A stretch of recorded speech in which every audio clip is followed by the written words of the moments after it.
Saan nga daw ba natin makikita yung insight ng mga pinopost natin doon sa ating story or yung earnings natin na pinopost sa ating story?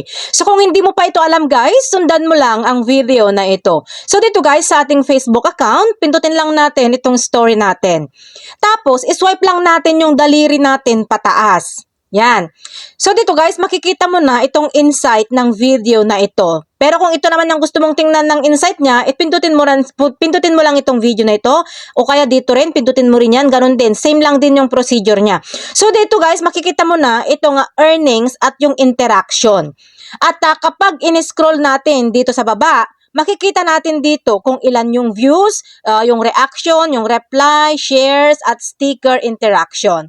At kung gusto mong makita kung sino-sino ba ang mga nag-react at kung ano-ano yung mga ni-react nila dyan sa post mo sa stories mo, pindutin mo lang itong reactions. So dito guys, makikita mo na kung tag-iilan sila ng ni-react at kung ano-ano yung mga ni-react nila dyan sa video mo or dyan sa mga photo mo or picture or text kung ano yung pinost mo dyan sa stories mo. So dahil nga tuwang-tuwa sila sa stories ko, ayan, puro sila nakanganga.